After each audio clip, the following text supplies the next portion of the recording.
The What to Next podcast helps to build a TBR of future favorite books. In each episode, Lori and Maine interviews authors and book influencers to recommend books they loved for you to pick up today. If you're an avid reader, always looking for your next great read, then the show.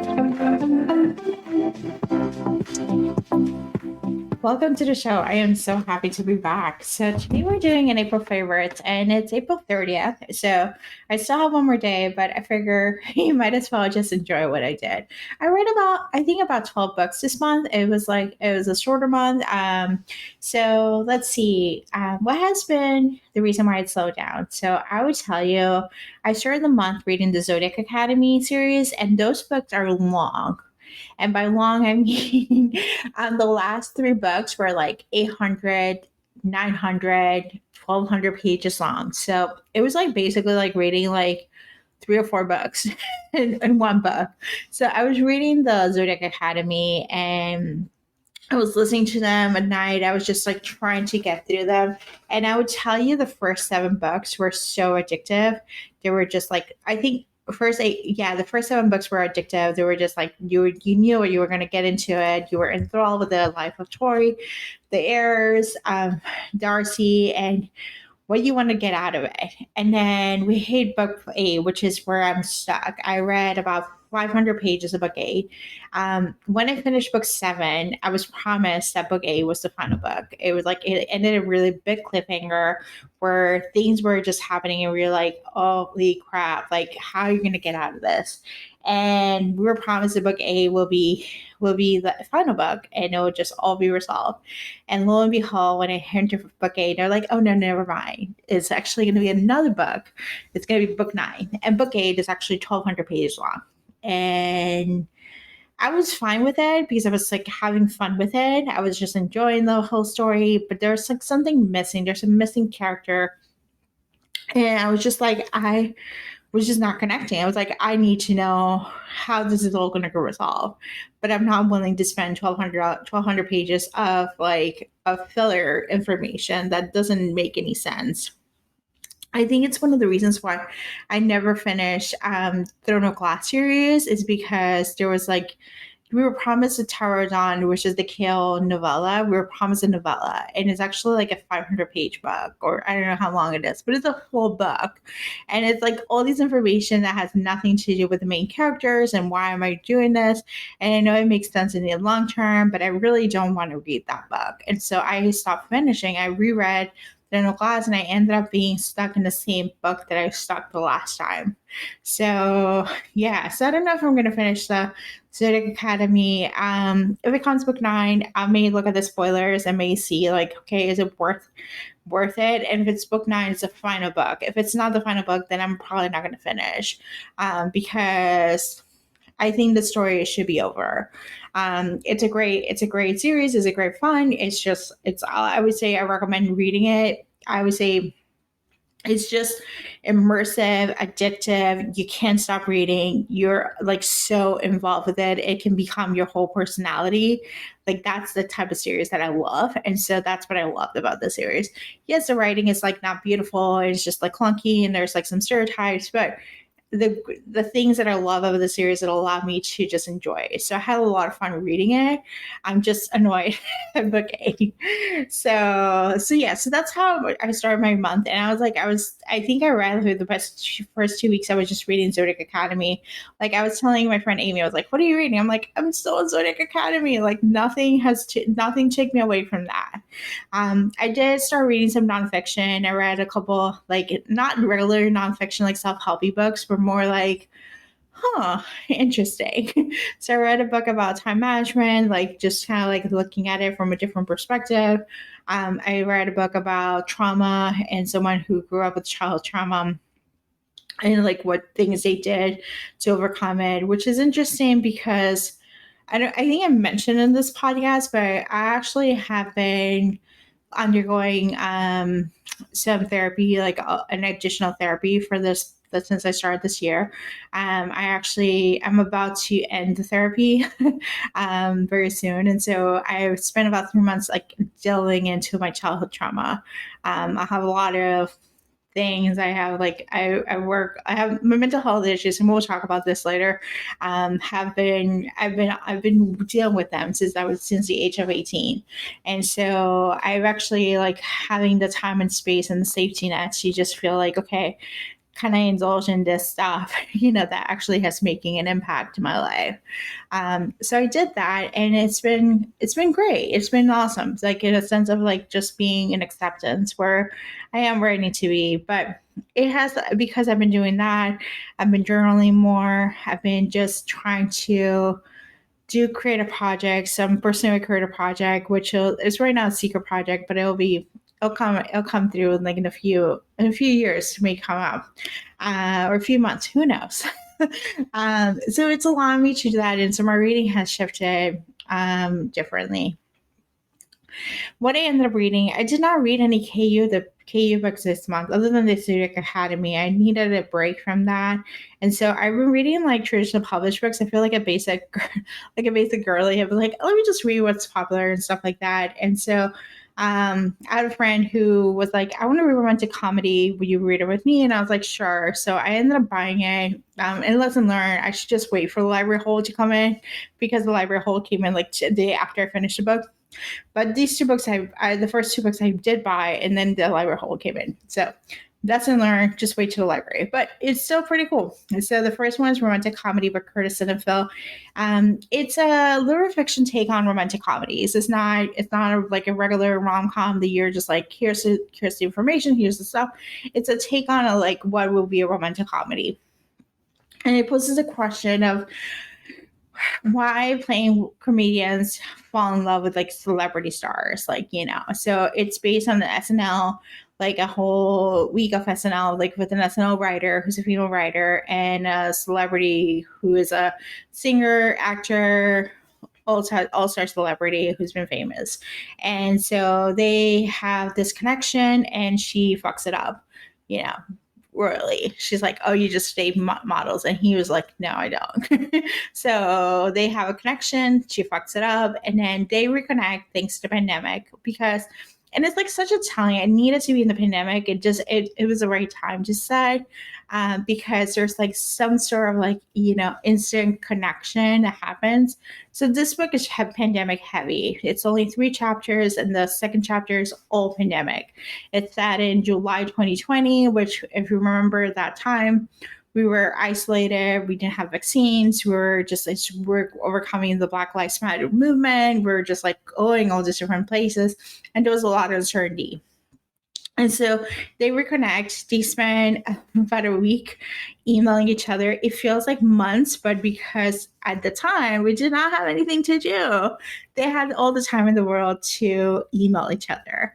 And so we see that whole process, and they reconnect, and love happens. It does end with a happily ever after. So if you're worried about that, it does end with a happily ever after. So it's a romance, but it's still like, I think the plot is the character arc of like understanding this point of view. So it takes on, it's smart, it's written. I personally appreciate it for my own life. Like, I found it was really smartly written, and it just like looked at the romance in a place for me to look at it. I'm like, oh, like this is what it makes sense, and these are my insecurities, and so it helped me kind of like understand the insecurities that I have in a relationship and how to overcome them. And that's what sometimes why I read books, is not just because I want to escape from books, but I also want to learn something from me. So I learn from that. So that's Romantic Comedy by Curtis Sittenfeld. The next book that I read was Adelaide, by Genevieve Wheeler. So this book has been pitched over like the few weeks leading up to the publication as like, toxic relationships, Sally Rooney, normal people, tell me lies, like, have like a relationship that's just toxic itself and all these different things. And I was very curious about it, because I love toxic relationship. I love relationships that are just like, I love reading them. I don't love having them in my personal life, but I love reading them. And so it does have, he's not a sociopath. They're just basically in their 20s who have not gone to therapy and have not dealt with their own issues. And, and I think, and they're looking at a relationship to fit those mold, and to fulfill, like, to fix your problems. And Yeah, it's a lot of it. So it reminded me in the 20s when I was living on untreated mental health, where I was just like going through depression, anxiety, eating disorder, trying to fix it, trying to fit into the world, and trying to be perfectionism, and how to succeed in a job and succeed in a thing and be like hyper focus on everything outside of yourself as opposed to inside of yourself. It's a really good book. The writing is beautiful, and as someone who likes bad writing, it was like uncomfortable for me. Like I personally like writing to be like more, I don't know, like beautiful writing for me distracts me. But if you like beautiful writing, this book is for you. But if you're like, just regular your 20s, like this out. So the book is about an expat girl who goes to London for grad school and decides to stay. And she starts dating this guy who is pretty much emotionally unavailable. And so we just see this relationship like come through and all those different things. And we see her character, like being in her 20s trying to come up like trying to make sense of it all. So it's good, so it's exciting. So yeah, so that's Adelaide by Genevieve Wheeler. So the next book that I read was Yours Truly by Abby Jimenez. And so this was like a nice change of pace. I started Yours Truly a few months ago because I do get access to advanced readers copies. And one of the things that I do is that I start reading the books, and if I like them, then I pick them up later on. It's a bad habit that that I started when I was like, I get too many books at the same time, and I'm like, I don't know which one I'm gonna read, so I just start them, and then I'm like, I just put them down, and then I just like wait for a few months to read them. So I started Yours Truly a few months ago, and I started with like the chance encounter where they hated each other. And he's just like, he has social anxiety, and he was just like not sure like how to overcome it. So, but he was attracted to her, but she was like, she just got out of a terrible divorce, and she was just like, she wanted a promotion. She was like all over the place. And so they both have their own trauma, their own thing, and they have to overcome, and it works for them. It's really good. It is funny, it is heartfelt, it has deals with real life problems. You as always, Abby has an author's note. It tells you what she was based on. It's a really touching note. So I would say Yours Truly, if you're looking for like heartfelt romance that you're probably going to cry, you're probably going to laugh at the same time, Yours Truly by Abby Jimenez will be the next one for you. The next two books are books that I finished yesterday. So the first one's Will Day, One Day by Ava Wilder. This book features my favorite niche trope, which is second chance romance, which meets enemies to lovers. So they broke up. They had a messy breakup. They hate each other, and they have to come together. And there's groveling. I don't think there's groveling in this one. So because both of them fucked it up, so it's just like an interesting take on. So both actors are part of a series, long running series, and she leaves the series, and they just stop talking to each other, and they meet again in the upfront, and they hate each other. So as this novel starts, we start uncovering why they hate each other, like what happened. We start dissecting the relationship, and so she comes back to the series from one last season, and they have to come together, and like there's terrible things inside, like they don't like each other. It's a lot of tensions, a lot of things, and they're trying to like make it work because the whole series is about them as a couple. So they go to couples therapy. They have like, he does Saturday Night Live, and it's not a good season. It's not a good episode, and all the things that happen to be a celebrity in a long running show of the paranormal. So those shows actually do go to cons and stuff like that. So we get to see that. It's fun. It's a good rom com to do. Um, and then the final book that I read yesterday was Best Man by Sydney Carter. I finished this one because I was like, I interviewed the author, and I was like, he's a screenwriter. He likes rom coms. I think this might be a fun fit for me, and it was. So this is a male gay best friend, opposites attract romance, set in a wedding, set in your best friend's wedding planning. So we get to see a bridal shower, we get to see a bachelor party at Fire Island, we get to see like try to figure out like how the wedding's gonna look like and the planning and all those different things. And we get to see what it's like to live in New York. And as someone who lives in New York, who lived in New York for 14 years, it's a unique place to be because there's like a culture that you take for granted when you're there, but once you're out there, you're like, this is ridiculous. Like he mentions the just salad culture, which is like just salad is kind of like it's like sweet green, but it's like a cheaper sweet green that sells like a color bowl that you buy for $1, and then you bring it up and you get $1 discount, you get an extra topping. So people would just come to this just salad. You have to clean the bowl and just come to the bowl and give them that bowl. It's like a whole process, and then you have to come and yell at them like to the artisans, like, here's what I want my salad. And you want to be like, you have to be very clear what you want. And it's like, it's a whole vibe. And there's always a line, and it's always like it's close to the office. I have one close to my office. And it was like, I had to go there at 11:30 because if I go to 12, I would just miss my whole lunch hour. So it's like a whole freaking vibe. Not just ordering, that's all. So there's that. There's the whole Fire Island, culture of like, the questions you get asked, the specific things, like what do you expect to do? What do you expect to be? There's also like the sense of like, being in a job that you hate. I don't know about you, but I've been in jobs that I hated, and like it doesn't fit you, but you have to do it for the money because you're like you like your life. You need the money in your life, and so it just reminded me of so much of like my life in New York and like the things that I miss about it and things I'm grateful for and the things I'm like, thank God I no longer live there. But it's a really fun, it does New York justice. So it's like one of those books I'm like, everyone who thinks about moving to New York should read this book. And it's just a fun it's like fun rom-com. It does have homage to romantic comedies in many ways. So that's Best Man by Sydney Gardner. And that comes out, I think, this coming month of May. So what I'm actually reading, I'm actually halfway through Business or Pleasure by Rachel Lynn Solomon, which is another celebrity romance, but it's a little different. She's a ghostwriter who's writing his memoir.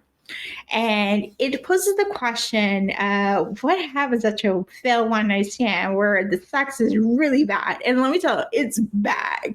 And you're going to have to come together and work together in this like memoir, and then to come to have the communication, but like, actually, you're not good at bed.